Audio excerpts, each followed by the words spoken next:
one. Live from beautiful Bristol, Tennessee, the only show that really matters on every platform it's broadcast to is Braver Than the Rest. I'm Jeremy, sitting in here with my brother Jared tonight, and we've got quite a few things that we want to go over, and all from having a heart attack after invoking the name of Allah. Oh, yeah, that was a big one. All the way down. That was all over the internet, too. Everybody and their brother was like, don't say that. You don't want to do that. Don't want to do that. Have you seen Duck Dynasty? That's on Miss K. You haven't seen that one? Seen that one. Now don't do that. You know, I'm sorry. You do not want to do that. But he did, and so yeah, we've got a lot to unpack tonight. We're so glad you guys are joining us tonight. And how was your week? It's pretty good, man. Pretty good. Yeah. Actually, 2 weeks. My sister-in-law came in from Canada and spent the week with us, and it was great. My little nephew and her husband, who her husband is Iranian. Oh yeah, okay. So, which is fascinating. It's fascinating to learn about that culture, and I will tell you, the Iranian people are not the Iranian government. No, that's what I've heard. At all. I mean, I mean, it's a theocracy there. Totally. And it's an absolute theocracy. Be careful what, we say, but, yeah, he's awesome. That's cool. Yeah, that's so really much cool. fun. Such a loving guy and a great dad. And, but yeah, we had a blast with them, decompressing. We kept the kids out of school. Oh, yeah. Like it was, because we're good parents. We're truancy officer's dream. And truancy officer. But yeah, we kept them out so they could be with family, because there's more important things, right? There are. So, yeah. Well, and this time of year too. I mean, you got to take those opportunities when you can. Life gets so hectic, and if you don't slow down and spend time with family and enjoy what, like you say, what really matters. Yeah. Then you're going to regret it one day. You are. Yeah, because the grind's never going to stop. You you really have to make yourself. But there was a big announcement that I wanted to talk to you about just a little bit, because and get some predictions, really, because from what I understand, my University of Iowa Hawkeyes are playing the Tennessee Volunteers in a bowl game here coming up on January. So first of all, let's talk about this. The Vols made it to a New Year's game. Yeah. Yes. Like yes. I'm so happy about that, because I go, like, as far as SEC goes, I'm a volunteer. As far as life goes, I'm an Iowa Hawkeye. So, right. Yeah, this will be a fun game. Low scoring. Yeah. Close. Although I will say, the closest I ever got to ever supporting the Hawkeyes, I used to have some Hawkeye paraphernalia. You did? Yeah. I went to the Dan Gable Wrestling Academy when I was in high school. Yeah. And so who didn't? Yeah. Oh my gosh, it was unbelievable. See, we never talked about this. No, I was big into wrestling. Yeah, so I was too. Who was Tom and Terry Brands there? When they you were there? yeah. Okay, the Brands brothers were there. Yeah. Did they carry? Did Royce? you watch? Is it Alger or Alger? Alger. We said Alger. Yeah. Yeah. He was there. He delivered us a pizza. Did they carry each other up and down the steps of Carver Hawkeye Arena while you were there? Did you see all that? I don't recall them doing that. So that was part of their like daily workouts, right? They would put a guy on their shoulder, firemen's carry him up and down all the stairs at Carver Hawkeye. Yeah. Next level. Oh, that's where I like the aggression that I picked up. Like, I was never overly aggressive. I was very technical with it. We don't have to have a whole conversation about wrestling, but I could talk about it all day long. Oh. But I had to build up my aggression. Boy, those guys, they'll get you aggressive. Yeah, they're real quick. They're angry about everything. Oh yeah, well, that's those Iowa farm boys. That's what it is. Well, and I remember, so our coach in high school, Tom and Terry, they had just went through. They just got to Iowa to wrestle, and our coach was a very gifted athlete as well, and he went and knew everybody, and said he'd never seen two. They first of all argued about everything, and every argument turned into a blood sport. Going fisticuffs. They were just. He said they were just the intensity of those guys, and so and of course they've gone on to other programs now and doing great things. But yeah, I loved I do. I'm excited for this game. We don't have an offense, so your defense is going to look phenomenal. Yeah. I mean, you're going to be like, we stopped a Big Ten team from reaching 200 yards in a game. Our high school team could do that against Iowa, really. Right. They're that bad. Yeah. I mean, I'm hoping for a good showing, but we'll see. Yeah.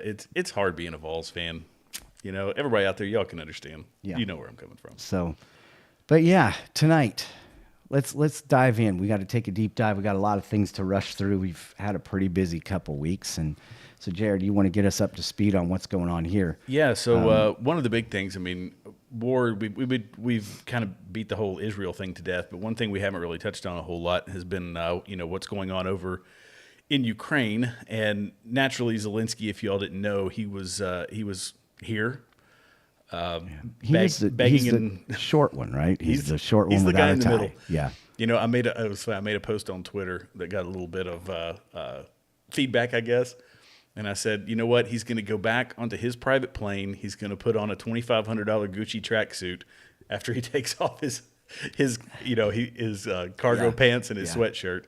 And we paid for all of it. So, I don't know where folks stand on that. What does his shirt say? Live strong still? Or no, I think it just says Ukrainian is what it says on it. But wouldn't it be funny if he had an old Lance Armstrong Live Strong shirt? That would just be like, look, he's so poor he can't even get out. He can't even get into this century. $100 billion and he can't even buy nice clothes.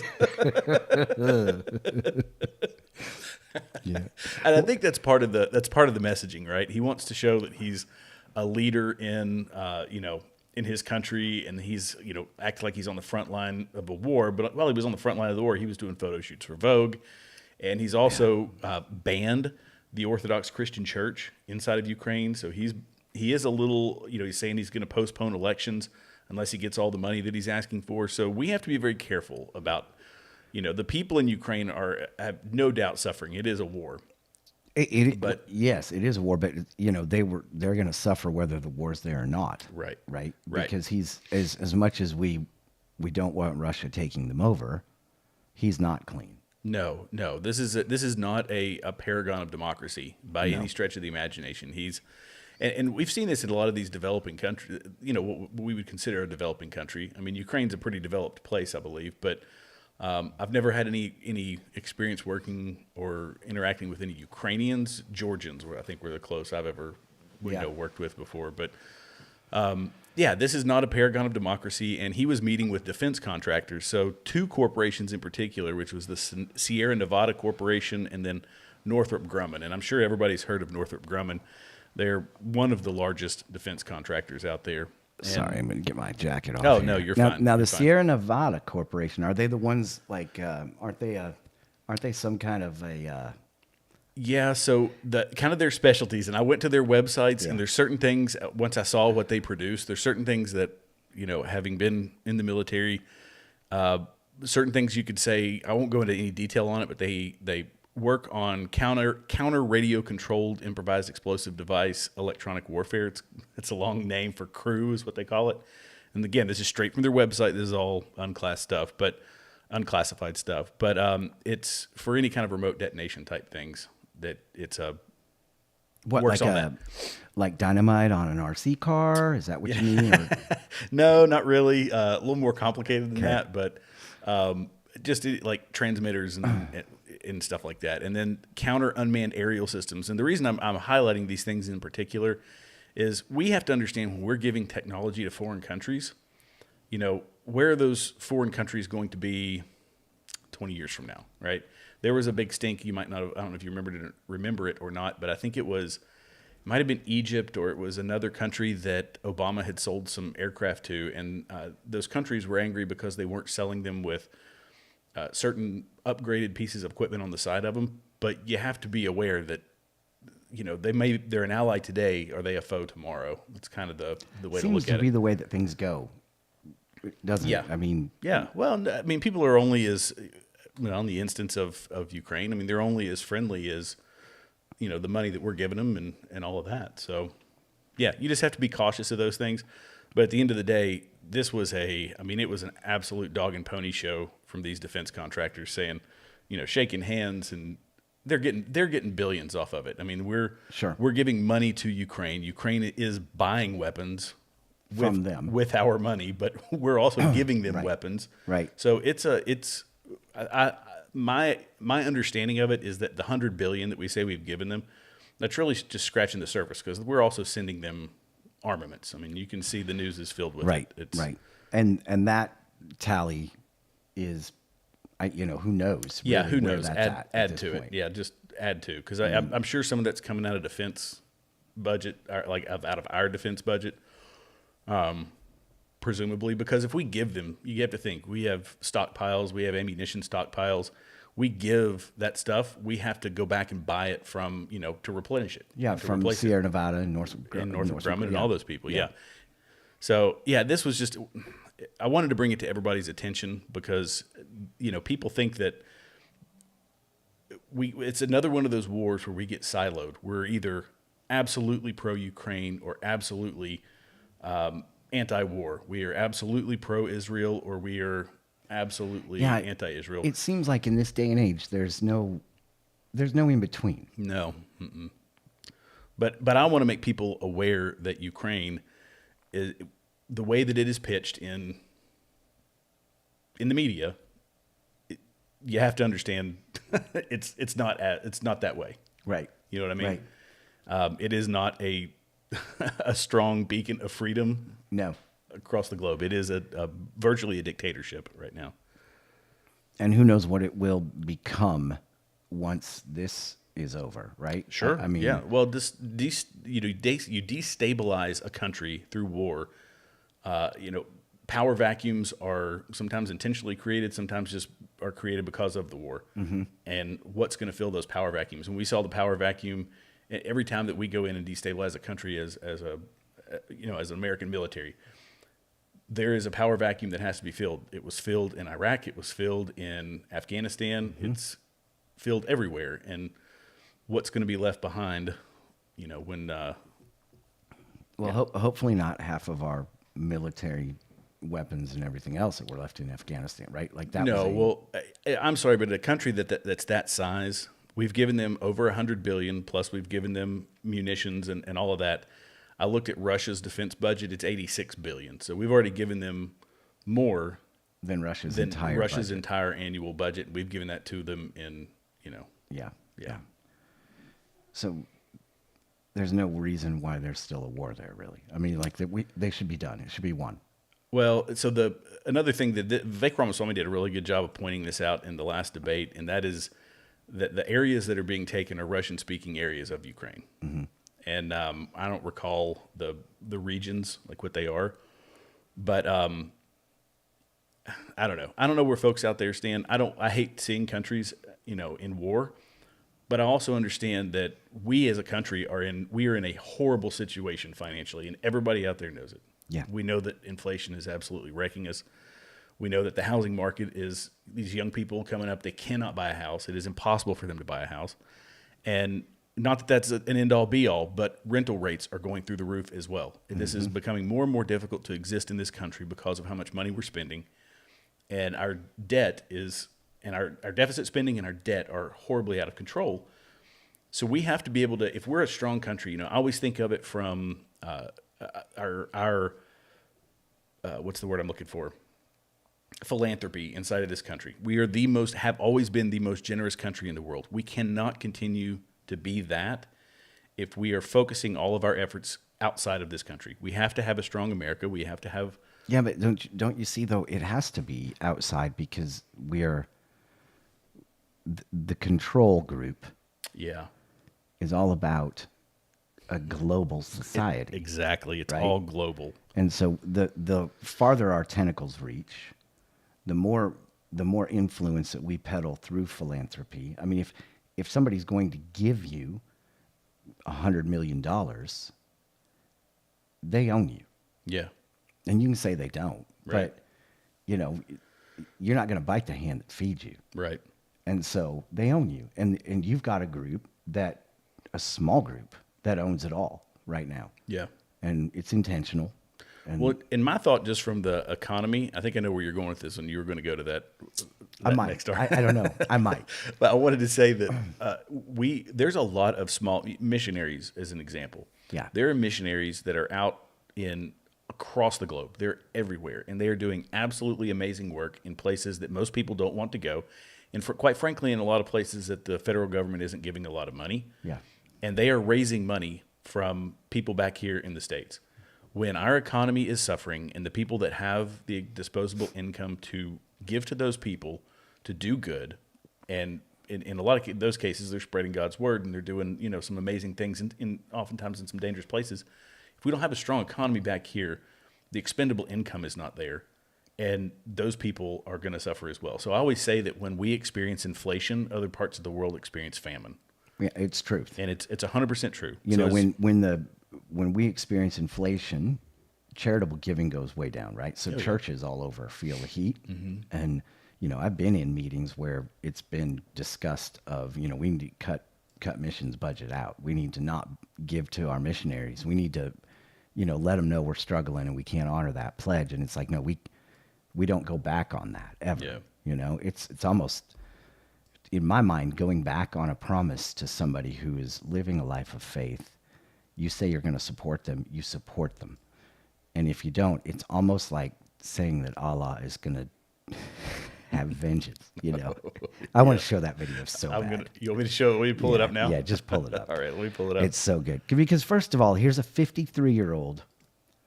We were just talking about this. He is 53 years old. And like I went to high school with him. Yeah, I guess that's true. And I feel like that's just not. He doesn't look, or maybe I don't look. You're doing good, buddy. Yeah, I guess so. But 53. And if you read, we'll go ahead and play this. And for those of you on Spotify that are listening and unable, we'll go ahead and just, I guess, can we mute it so you can, or just turn it way down so I can speak over it what he's actually saying? Oh yeah. Here, let me do that first. Okay, because he's speaking in Turkish. But if you didn't see this, it's really humbling. So this is Hazan Bitmez. He's a Turkish. What would you even call them? We would have a senator, I guess. He would be. Yeah, I forget what his title was called. I forget what his title is, to be honest. Yeah, I can look it up for you here. Yeah. MP. What's an MP? I have member of parliament. Member of parliament. There you go. let's go with that. The Grand National Assembly of Turkey. This is him delivering an address to parliament. And here, go ahead and play it. He says, they will not be silent, even if history remains silent. The truth will not be silent. If only you could be saved from the torment of history, you cannot be saved from the wrath of Allah. Salutations to you all.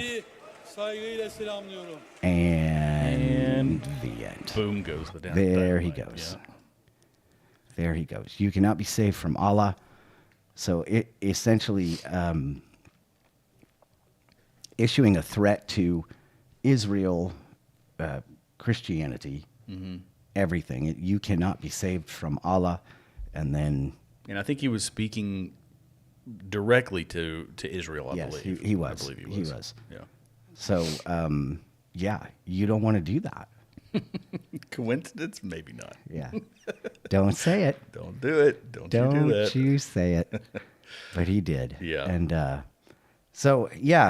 interesting thing that happened. No, I have scoured the internet, and I don't know if he's alive. I don't know if he is or not either. And I've looked. It doesn't say one way or the other that he's in stable condition. So, but I guess that's the end. So is it possible, in your opinion, that this was God's way of speaking to them? When things like that happen, I spend a lot of time on the internet. And no. It takes a lot. It takes a lot of time on the internet.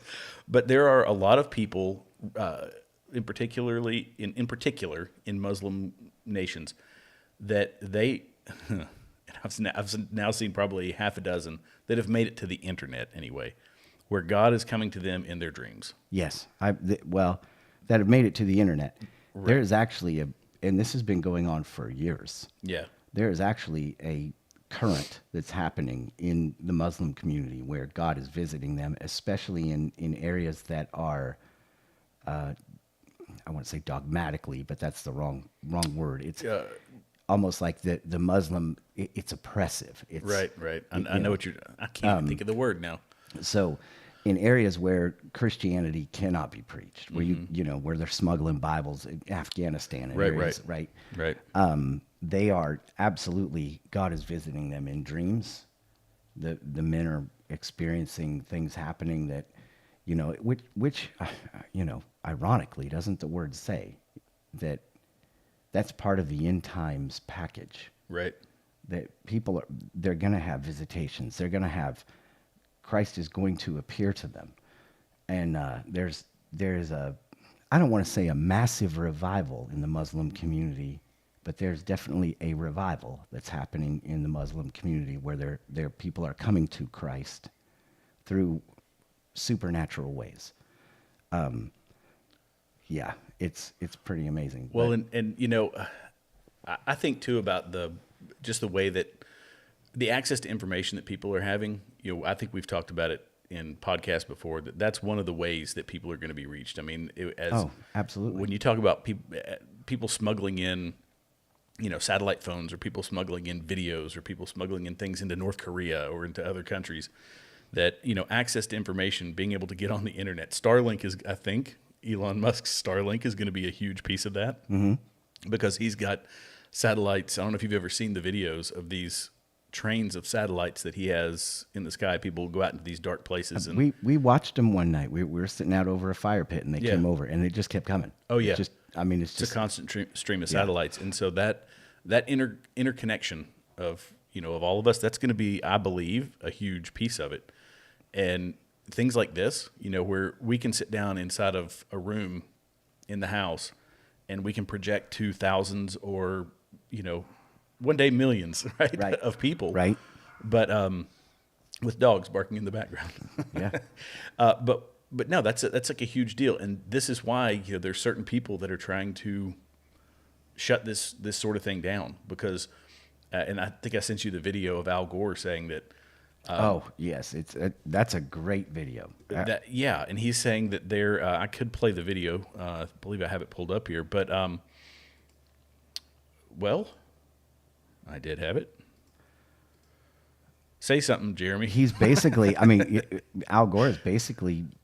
There it is. Trying to, you've got it. I've got it now. Okay, it is unbelievable, but this is, I think, for the people that are listening and for the audience, they need to get a hold of this. That Al Gore is part of a group that wants nothing but control. Yes.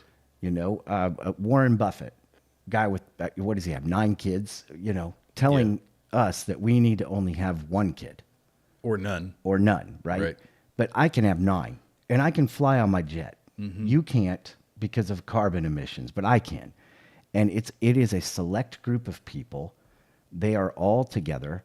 They have been together. In fact, 2009 was a pretty big year for them. Yeah. And I've actually pulled up some stuff from 2009 from the good group, they call themselves.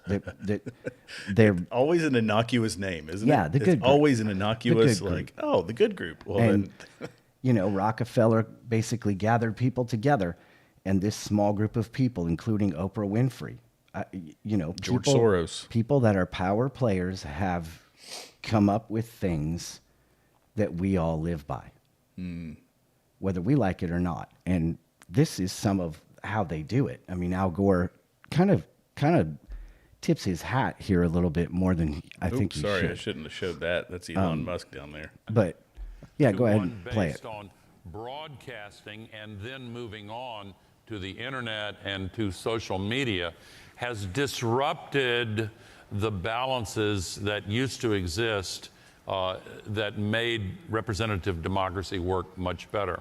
Because a free self-governing people rely on a shared base of knowledge that serves as a basis for reasoning together collectively. But if you have social media that is dominated by algorithms that pull people down these rabbit holes that are a bit like pitcher plants, these algorithms, they are the digital equivalent of AR-15s. They ought to be banned. They really ought to be banned. There it it's is. an abuse Gotta scare some people with of that the one. public forum. Abuse of the public when forum. people are pulled down these rabbit holes, you know what's at the bottom of the rabbit hole? That's where the echo chamber is. Oh, wow. And if you spend too much time in the echo chamber, what's weaponized is another form of AI, not artificial intelligence, artificial insanity. Oh, good one, Al. serious. Good one. Good Oh, one. there you go. Yeah, the echo chamber from the. I mean, you think about what he's saying here is.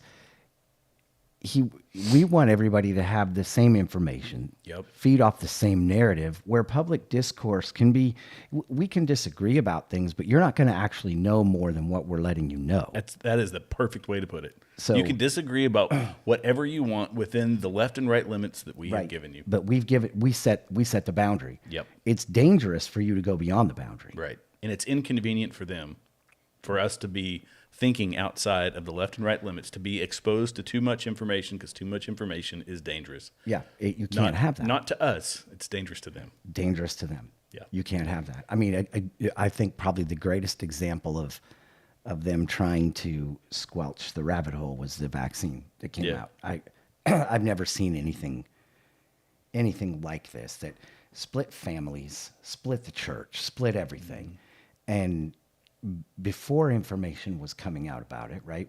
I just had an unsettled feeling about it. Mm-hmm. Now that the information is out, wow.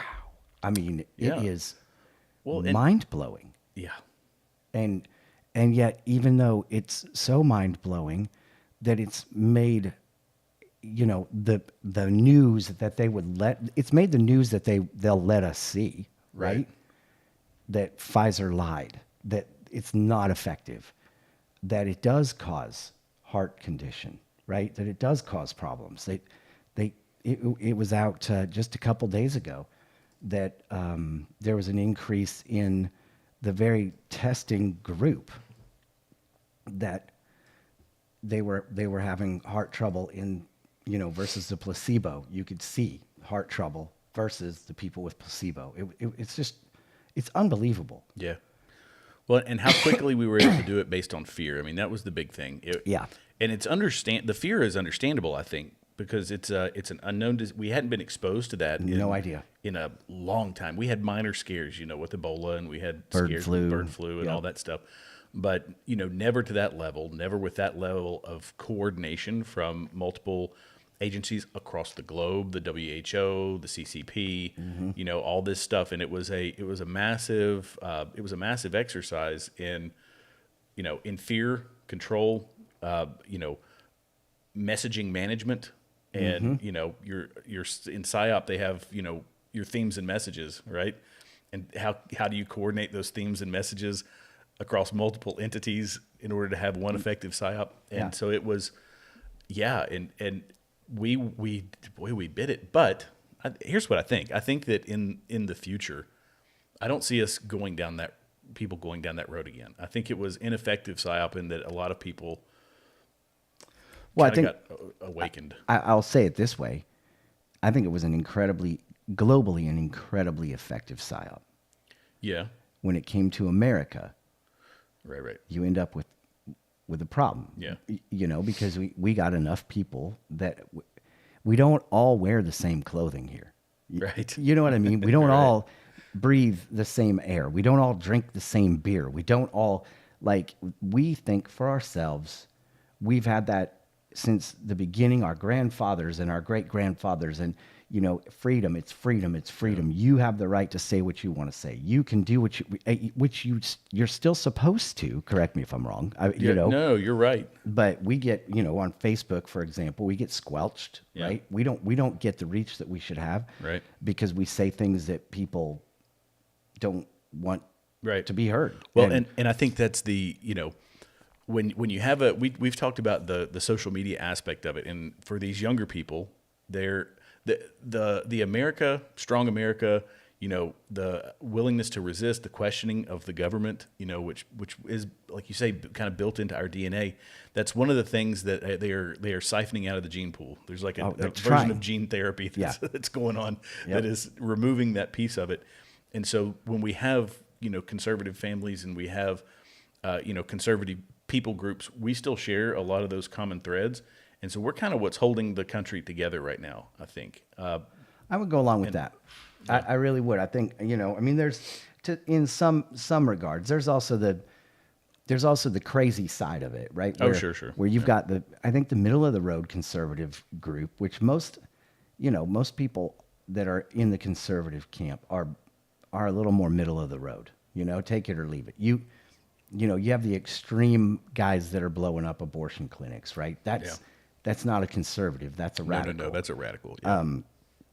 But I think for the majority of us that are kind of like, there's good and bad on both sides of the fence. If you try to sit back and look objectively at what is going on, where boys are using girls' bathrooms, most Americans, believe it or not, are like, I don't think that's okay. Right. I mean, at all. Like, there's got, my 9-year-old daughter shouldn't feel threatened. I mean, I saw a video of a 50-year-old man on a middle school girls swim team. Oh yeah, I saw that one. What are you doing? Going into the locker room. What are you doing? And when we're going to have this problem is going to get worse because we have young people with parents who are enabling these things. Right. And when you enable that type of behavior, those children who are, I feel for those kids so deeply because they are being abused, in my opinion. And those parents are abusing them. And we have abuse of a child being justified by the government and being enabled in some cases by the, local and state governments. And those kids are going to grow up to be 50-somethings. And those kids are, they're going to be on a middle school swim team.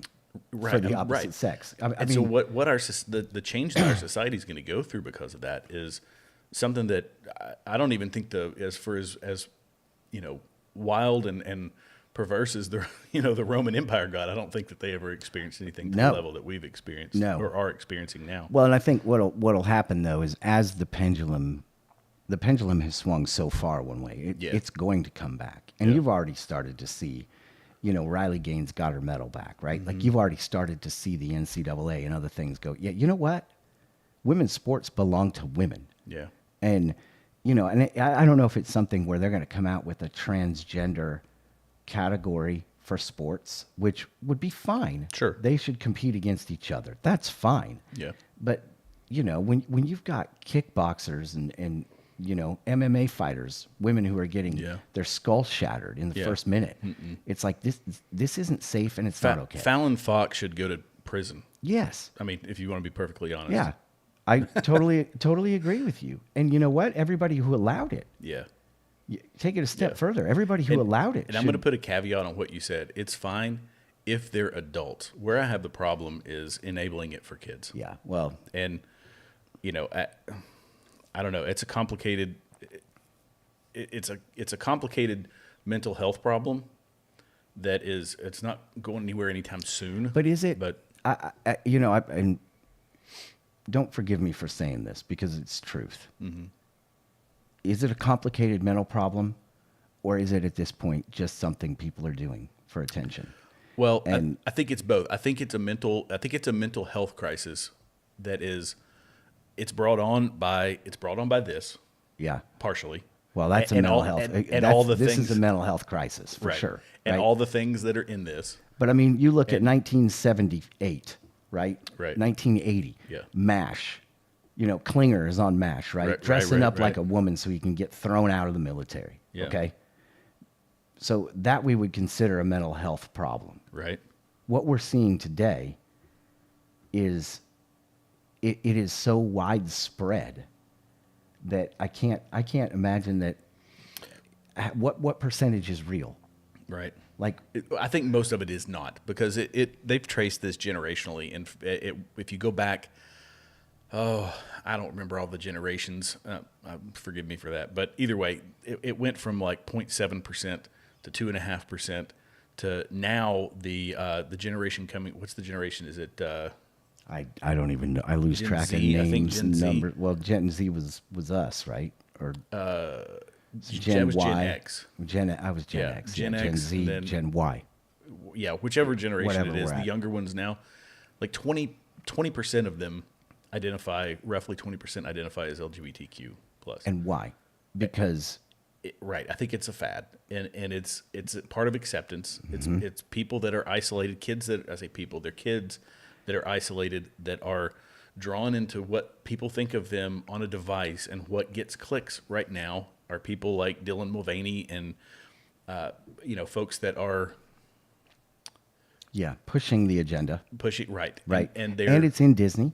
It's in, Yeah. we watched a Disney movie the other night, which was a great movie. you know, I'm going to say it, Elemental, maybe it was. And of course, two dads, it's like, why do you got to do that? Well, Yeah. because, we want everybody, it's inclusive, it's this, it's that. And okay, yeah, I don't hate anybody, right. but I don't need my kids. But I just think for us, it's that, us and anybody who watches this is you have to stand on your principles. If you're people doing things as consenting adults, that's a separate problem that I believe also needs to be fixed, because it's a mental health problem. Mm-hmm. And those people need care. They need help. They need, love. They need, We all are the so things. getting shut down by that. Yeah. I mean, but But for kids, that's where we have to draw the line. We have to stand our ground. And I heard the there's- greatest sermon, which I've replayed 100 times, by a guy named Vodi Bakum. Oh, yes. I've heard that guy. Dragons in the Church, it was called. Yeah. And it basically talked about the demasculinization of, like how right now, because of the feminist movement in the 50s and everything else, the patriarch, this notion of a patriarch is just out the window, right? Yeah. We want nothing to do with male control. We want nothing to do with, and because of that, we now have gotten to a place where women can't even be protected in their own bathroom. Right. It was just such a brilliant. He is so good. He is awesome. And I think that's kind of the sad thing is we are reaping, and kind of what you said earlier, it's going to be interesting to see where we are in another 10 years with this, Yeah. because the kids that are dealing with it now are going to become adults that can vote. Right. Right. Right. And it'll be very interesting to see where we land as a country. And it's funny because our issues here are so incredibly, they're significant to the people that they're significant to, which is about 2% of the population. Mm-hmm. The rest of the world's worried about eating Yeah. and not dying on the way to work, not Right. being, and we're worried about equal rights for a small group of people, Yeah. to where our children have to experience this. It just blows my mind. We Yeah. are so blessed to be in a place where this is our concern, Right. But Well, and if we, Lord forbid, but if we experience a moment of economic downturn, or which if you look at our economy, it's how are things like that going to fizzle away when, there's bread lines or whatever it happens to be? it You know what I won't be mean? an issue. It becomes a complete non-issue. It So will be a complete non-issue when we have more important things to deal with. I think we need to do a podcast one day on what you were talking about with the masculinity thing. I've been doing some separate research for my Continue Freedom podcast. Okay. And it has been, I don't know if you've ever seen the Whatever podcast, but No. probably not, but it is this, I've seen snippets of it. This poor guy sits here and does these 4-hour long podcasts, and he's talking to these young women, and it is a very frightening look into how young women are approaching relationships, and how they are he's had all kinds of people. He's had pastors and other people on here trying to talk to these, young girls. And it is frightening just for the men the young men that are going to become fathers here in the next 5-10 years. The environment for them has gotten horrific, and it is the demasculinization, I guess would be the right way to put it, of men is, I mean, it's going to have a huge, this is stuff that I don't see a lot of people talking about it. You're talking about Vodi Bachman. Bachman, isn't that his last I name? think it was Bachman. Yeah. But Talking about, there are some pastors talking about it. Thank well, the we've done Lord, it. We've done it all the way down to the presentation of the gospel. Yeah. And we've talked about this before. It's like, God is love. Jesus is love. God is love, love, love. It's all love. But really, it's not. God is holy.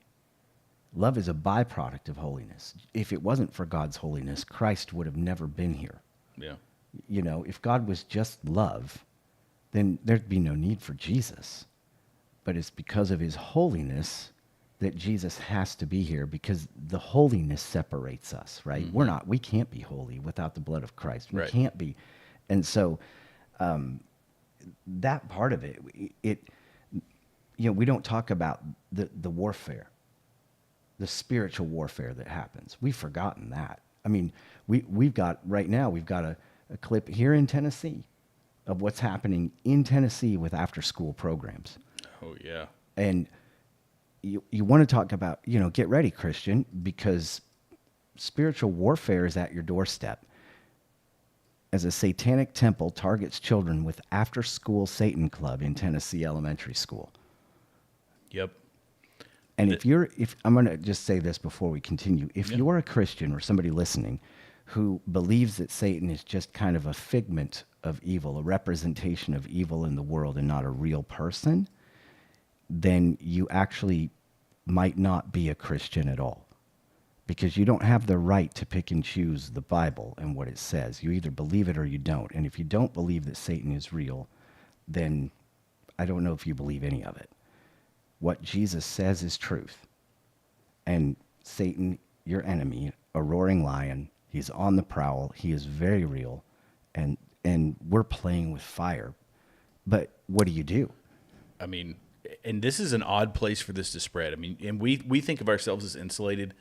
Tennessee, Texas, Florida, South Dakota. There's a lot of states that feel like we're insulated. The state of Iowa, they've got a display of Satan and like owls and goats. It's all owls and goats, and which are obviously, the owls. If you know anything about the Bohemian Grove and all that goes on up there, we'll have an episode on that. We'll have to do a whole episode on that one, but because that ties right back into the good club. Yeah. Right? The occult and all that. All of it. It's no joke. But presidents there. This satanic temple is so the Satanic Temple is launching yet another after-school Satan club after successfully forcing its way into schools in California, Connecticut, and Pennsylvania. This time it has targeted the Chimney Rock Elementary School in Cordova, Tennessee. Now, I didn't know where Cordova was, and it's down near Memphis. Of course it is. Yeah, and so west on the far end of Tennessee. But people at the temple have been able to set these clubs up on public grounds by claiming that they are entitled to religious liberty protections under the First Amendment. And they're saying that they're doing this after school, but the Satanic Temple, which also advocates for ritual abortions, claims to be a non-theistic religion that views Satan as a literary figure who represents a metaphorical construct of rejecting tyranny and championing the human mind and spirit. That is doublespeak. That is subversive, as you would expect from a satanic temple, to completely flip the verbiage. But it's the deception. Yeah. Right? He was a deceiver from the beginning, right? He was a liar from the beginning. When he lies, he speaks his native tongue, okay? Yeah. And so this is part of the big package of what we would consider even the end times. It is, Jesus says, do not be deceived. Mm-hmm. Do not be deceived. And yet we sit back and we are fed a narrative, thanks to Al Gore for making this abundantly clear, right? We know what we know. Yeah. And don't you dare begin to go down a rabbit hole, because you'll get the roots. What did he even call it? How did he put that? Because that was brilliant. Like it was a pitcher plant. Yeah. Like the pitcher plant. It just keeps going. Yep. Yeah. Yeah. Well, at a pitcher plant, the way they describe a pitcher plant is that once a fly goes into the pitcher plant, it keeps eating the nectar, and once it gets to a certain point, and it's so full on the nectar, it can't get back out. So it gets into the bottom, Right. where it's the sweetest, but then it can't get out. Right. So you It's a essentially beautiful analogy. You just but get it's sucked in. You just get sucked in, and you can't stop. Which I'll tell you this, Al. I am so far in because I believe the word of God. There you go. And if you're gonna be pulled into something, that is what you want to be pulled into. I believe in what the word says, and what it says and what you say. You are not in harmony, right? You are not in harmony with the word of God. But so here we go in Tennessee, in Memphis, and of course Memphis is a little bit more, a little less like Tennessee, in my mind. I mean, it's a blue area, it's all this stuff, but still, what do you do? I mean, imagine if somebody showed up here and decided they wanted to do that. It's like, how do you stop them? It's freedom of religion. It's freedom of whatever. I mean, even though, are they calling this religion? Is that how they're getting away with it? Well, so Because according to the article, it's kind of gray there, right? It's like, yeah, it's they're saying the way that they put this is that, let's see, where is it? I was just reading it a second ago here. Apologies. They're saying that they aren't a religion. right. They claim to be a non-theistic religion that views Satan as a literary figure who represents a metaphorical construct of rejecting tyranny and championing the human mind and spirit. Well, so why don't they? It claims that it does not attempt to convert children to any religious ideology, but supports children to think for themselves. So it'd be no different, essentially, than me creating a Ramona and Beezus club after school, right? Like they're literary figures. They represent. I mean, What is that? You've never read Ramona and Beezus, you've never read those books, obviously. You've No, never. Well, okay. How about I don't know about that. how about Diary of a Wimpy Kid books? That was after us. Oh, yeah. But in other words, they're not saying it's religious. It's not a religion. He's a metaphorical, literary metaphorical, right? Is that kind of what I'm hearing? Yeah, well, they're saying that it is. I don't even know. They're trying to get kids into a satanic temple. Let's just call it what it is. Yeah. Can we just say that they're trying to make this is? I'll tell you what. School boards need to be held accountable. Every one of them. And I think we are lucky and blessed to live in an area where we've still got really good people that are in the school systems, that are in the school boards. But I will tell you that across the nation, more and more, you see this stuff, and you don't stay uninvolved in your local politics. And here's why, Yeah. Well, and here's what I'm going to caveat this with something else. This is for kids. So this is meant. They say that they're a 501c3, which means they can, and they're doing this after school hours. If parents don't know where their kids are after school hours and they are in a satanic temple, these are impressionable kids. Sorry, I got to blame the parents. Yeah. Well, there's that. So if you want to go off and dabble in, Satanism or whatever as an adult, I will pray for your soul, and I will tell you a million ways that you should not do that. Right. But if you're letting your kid do it, it's a whole nother level. Yeah. So yeah, it's almost like that old ad when we were kids that would come on. It's 10 p.m. Do you know where your kids are? Oh yeah. We I remember that. We need to start having that at 3.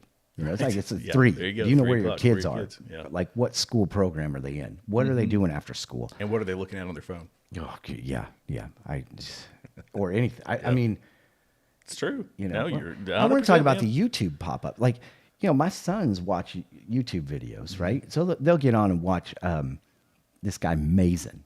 Okay. Okay. No, don't know because you're an Mason. adult, right? Right.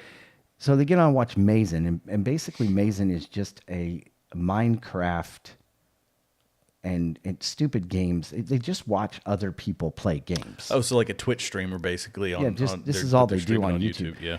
And it's innocent and Don't whatever. understand And that. then you've got the ads, Oh yeah. which are like, hey, who filters this? Yeah. I don't need my 5-year-old seeing anything about a zombie apocalypse. That should be reserved for, somebody a little older. And so it's just a problem. And Have you heard of Elsagate? no. It's is very strange. Elsa is in Frozen. Yeah, as in Okay. Frozen. Yeah. This happened years ago, and it was basically the algorithm of YouTube. I'm debating whether I want to go into this because it's kind of complicated, but essentially, they were creating content that was specific around the algorithm, and it was, I believe they were using AI to generate it, and it generated some of the most demonic, messed up, twisted content that was popping up in kids' channels. Yeah. Because it was taking what was getting the most clicks, and it was, across the entire internet. And so kids were, 1 minute they're watching a cartoon, the next minute they are watching, Hitler doing yoga. Yeah. Demonic, just demonic stuff. Yeah, really, really messed up stuff. And so it caused a whole revamp of the algorithms and all that kind of stuff because they at least recognize that, okay, yeah, kids probably shouldn't be seeing that. But we've seen it throughout with social media, frightening things, people hacking the ad system, and horrible, horrible content showing up in pop-up ads for kids. Mm-hmm. And it's just something that parents have to be aware of. Yeah. I'm not saying, parents do what you want with social media with your kids, but it's true. At least as a parent, you want to know what they're seeing. Don't just turn it loose. We had a TV in one of the rooms in our sunroom that my 10-year-old would run out and he'd watch TV out there, because the 5-year-old likes to watch stuff that the 10-year-old, he's too big to watch that. He's like, I can't watch that. And so, because he's a man now, right? Right. So, but you go out there and he'd be watching, something like he'd be watching something and an ad would pop up for Grand Theft Auto or something like that. I'm like, hey, no. We're not going to, this isn't what we do. And so we put a lock on the door, like a high lock, so he can only watch in the living room where we're all at. Does that make sense? He can't go out in the sunroom on his own and just watch YouTube videos. Right. He's got to watch it in front of us. And, it's real simple. We tell our kids, watch it like Jesus is sitting with you. There you go. Because he is. Or how about, would you watch that with mom? Yeah. Not even me, because there's things that they'll be like, yeah, I'd watch that with you, Dad. I mean, it's, Right. Braveheart, Right. or whatever, right? Right. But would you watch it with your mom? Right. Because she's a little more sensitive to like war and violence and she can't understand how my boys just gravitate towards guns. And, we don't, it's not like I force fed them John Wayne like I was when I was a kid, right? Yeah. They just do. They're just, they're warriors. Yeah.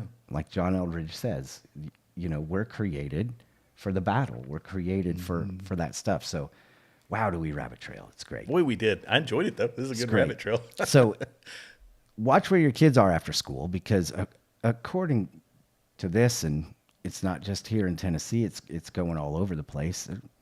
Brought to you by a satanic temple after school programs. And I wonder how what they're going to paint. What are they going to show? Pan, the goat god, right? Like who's going to be the friendly Satan figure that they give? Like, are they going to, dress him up in a big Hero 6 costume or something that make kids go like, oh, that's Satan? There's nothing about this that resonates in a good way.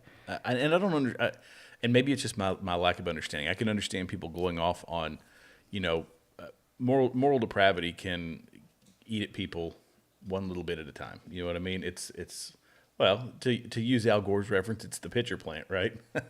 And what you're consuming, what you're watching, who you are around on a regular basis, those things can be part of that pitcher plant. But I don't know. In my mind, just having grown up, this is why that book that's over there behind you is so bloody important. Are you talking about the big thick one called the Bible? Yeah. Yeah. And it is, having had that as a young person, mm-hmm. and even through all of my years ago and my rabble rousing and all that kind of stuff, the thing that always brought me back to being a hardworking good. It's your constant in a storm. Right. It's the one constant in the storm, and it gives you such a clear understanding of good versus evil and the spiritual battle that you have to fight. Yeah. And it's written out for you in very, very succinct detail. Yeah. And I think it's important. You bring out a really good point. When the word says, "Thy word have I hid in your heart that I might not sin against you," right? And when we as parents and people of faith eat that word, not literally, but when we read it and meditate on it, and get your kids to memorize it. And I've had these discussions with people of like, it's wrong to pay your kid to memorize scripture. No, it's not. Doesn't matter how they're going to do it. You reward the beans out of that. Because in the end, those are the moments where, and it can be in any circumstance, any situation where you're faced with something and God will quicken to your heart that thing that you read, and you might not even understand it when you read it, but you'll understand it in that moment, or you'll gravitate towards that truth because it's hidden in your heart. It's the only book that I know of that you can read that doesn't just penetrate your mind. Right? Yeah, because other things can make you emotional, but not on the same level as reading the Bible. And I love that in Hebrews 4:12 it says that the word of God is quick and powerful, sharper than any two-edged sword. It rightly divides truth for you. It is truth for you, right? And it gets into your joints, into your marrow, into your heart. It discerns the thoughts and intents of the heart. And so no other words are going to do that. What's in this book does that. And when we hide that in our heart, when we bring that into our heart, things like the Satanic Club after school, for my 10-year-old who's memorized some scripture, who is, thanks to the school he goes to, and Holly Briscoe, who was his teacher growing up, he's memorized scripture. He's done this stuff, and I know that a Satanic Club would not go over well with him. Right. And that gives, as a parent, you go, when you're in the battlefield, there's no such thing as a foxhole atheist, right? Yeah. Those moments come back to you in a flash of, God, you're real. I know you're real. This was your word. I heard this in Sunday school, whatever it was. And so the word of God never returns void. That's what it says. Mm-hmm. And because it says it, I believe it. And because it says that Satan isn't just a figment of our imagination, right? I believe it. He's real. He's on the prowl. He wants your soul. He's doing everything he can right now to destroy Israel, because he doesn't want to see the return of Jesus, which is coming. I mean, it's coming. And so, but yeah, it really bothers me. This Chimney Rock Elementary School, you need to vote everybody out. Yeah. They just need to vote them all out. And it's and it's a hard thing. This is where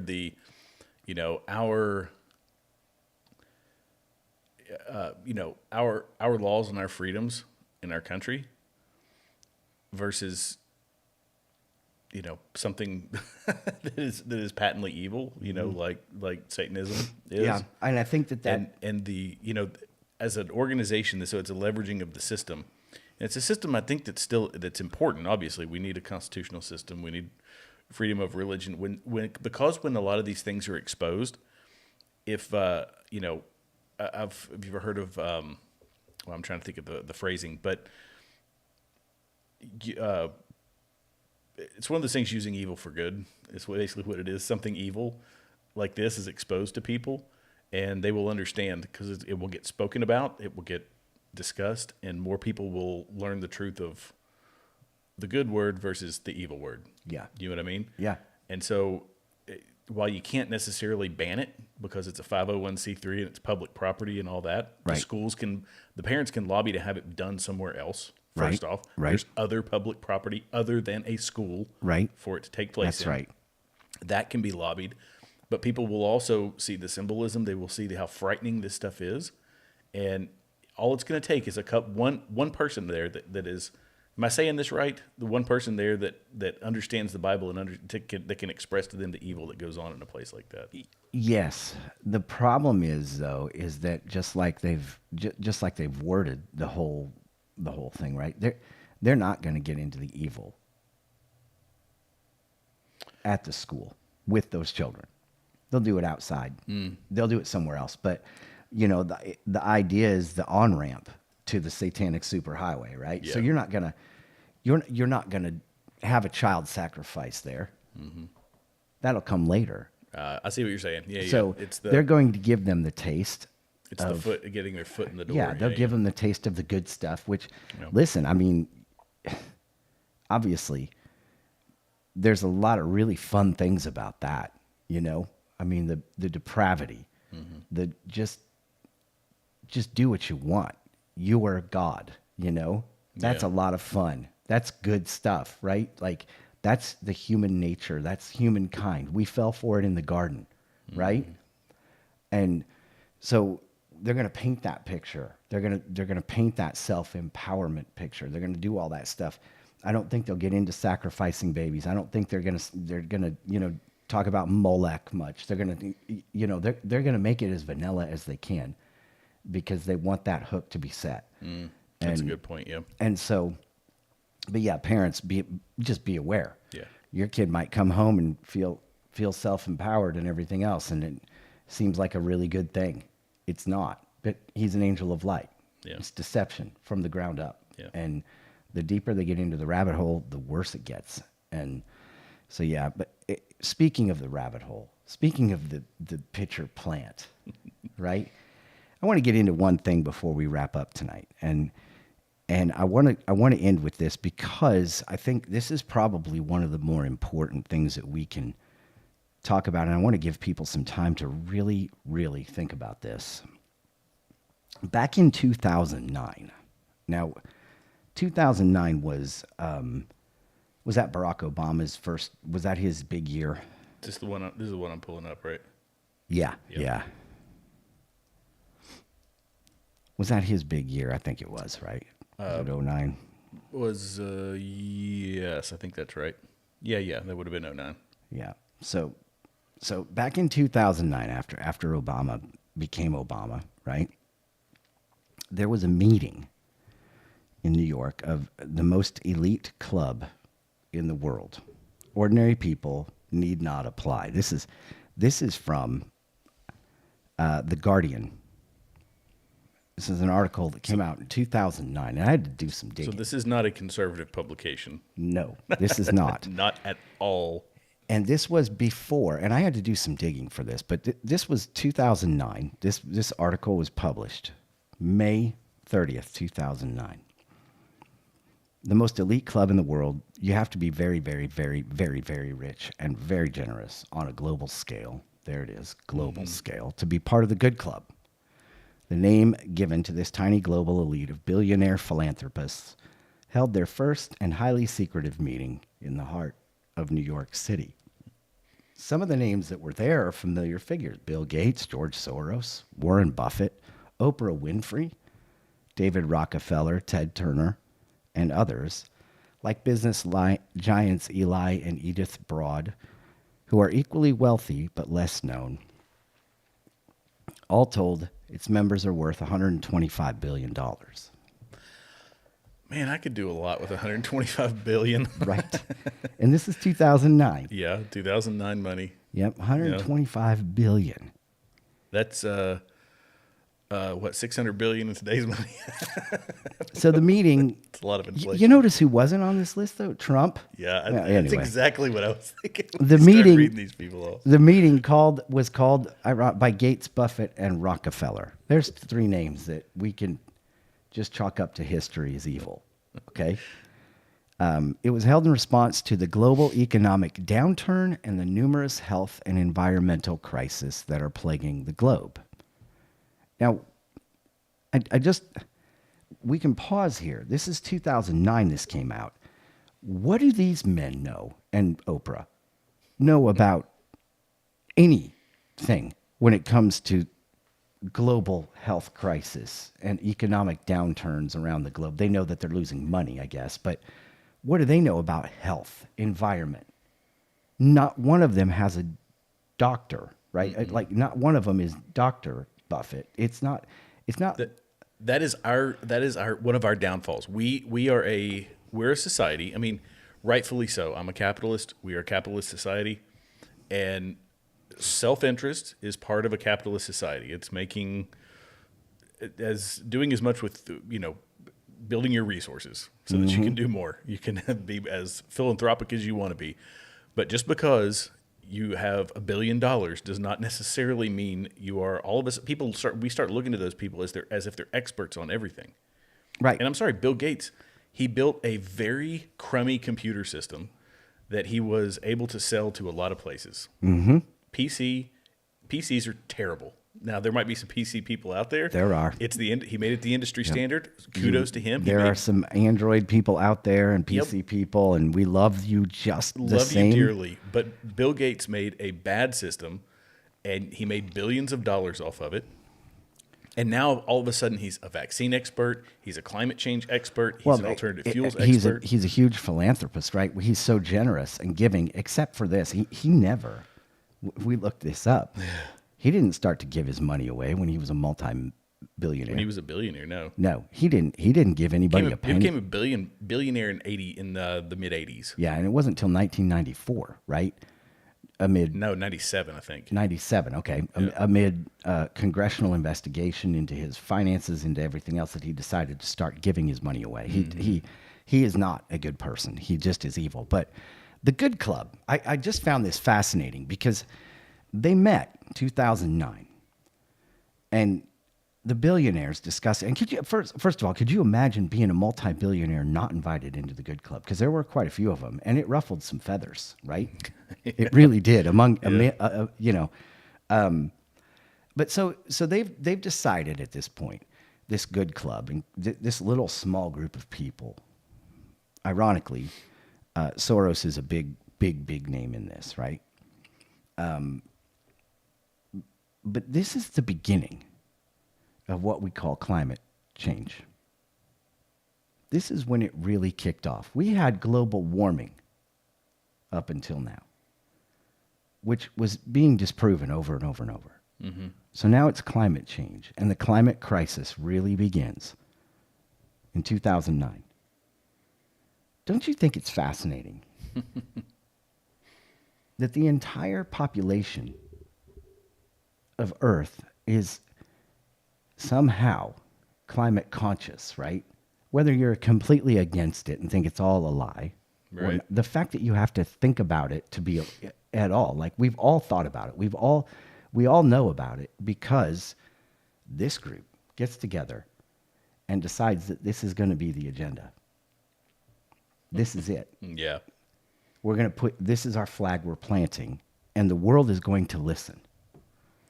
I'm gonna add to this theory here. Yeah, go for it. I've been listening to people. It's obviously we're getting into this, craziness with the elections coming up. We're still reeling a bit from COVID, and there's already people talking about the next disease that's going to happen, the next pandemic, and we're in chaos right now, and people are really starting to question a lot of the commentators that I follow, and I'm in the same boat as them. Is it, we always look for a figurehead, and we look to Klaus Schwab and the World Economic Forum, and we look to Bill Gates, and we look to all these people, like who's the person pulling the strings? And I'm pretty convinced right now that there's not one person pulling the strings. I don't even think there's a committee of people pulling strings. I think there's just a collection of there's certain things. World Economic Forum is coordinated. The WHO is coordinated, obviously, by China. NATO. Yeah. Like who are puppets? But yeah. I agree. Like, I don't think there is a person. I think there's just a lot of evil people that have been able to amass a great deal of influence. And so I've actually thought about this. I'm like, you know what? People need to be praying for the evil to be expelled from these, from the Klaus Schwabs. and from the Bill Gates and Yeah, or exposed. I mean, one extreme or the other, right? Like, Yeah. they needs to be. We need to pray for their soul, obviously, but I would really like to see the truth because again, we've talked about this months ago. We serve a God of justice, so we demand justice. Yeah. Okay, and I want to see. This is why the Hunter Biden thing is just, we can get into that later, but. Because God is just, I want to see these people held accountable. Yeah. And when Bill Gates is coming out with, when they're augmenting mosquitoes and giving people, Oh, he's doing gene therapy now on cattle to, I was listening to him do an interview the other day. This was part of what's the latest climate summit they did? CO28, COP28, whatever it is. Yeah. He's saying that we want to do some genetic modifications to cattle to decrease the amount of methane, basically so they fart less. Yeah. Well, I mean, Because he said- COP26. Yeah, is it COP26 or 28? I forget whichever one they're on. And saying that, we need to genetically modify our cattle so that they fart less because methane is such a problem with climate change. With climate change, yeah. Which is fascinating, isn't it? That they're worried about that. That's why they want us to eat fake meat, right? It's a God complex. This is a straight up God complex with these people.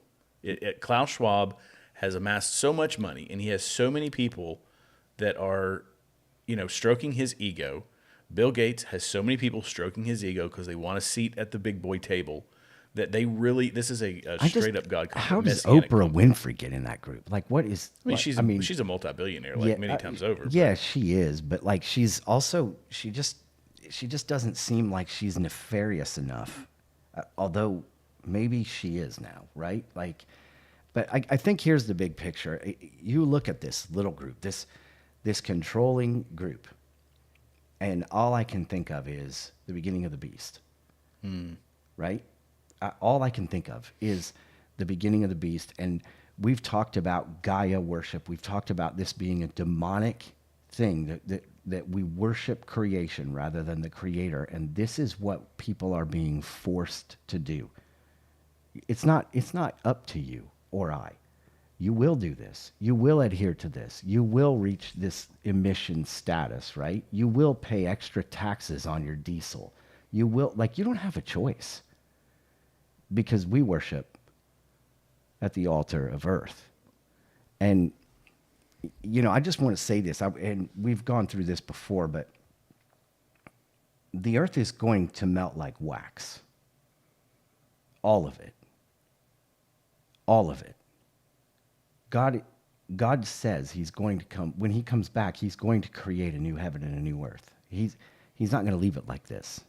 And it's all going to be redone. No matter how bad off it is, he's going to make it all new. No matter how good it all is, because we've taught our cattle not to pass gas, right? No matter how good and clean and perfect it is, he's going to destroy it because he says he's going to. And no matter who you are, no matter how much money you have, no matter how many armaments you have, you're not going to be able to stop the finger of God, right? I mean, look at what happened when you invoke Allah's name against Israel, right? I shouldn't say that. That's terrible.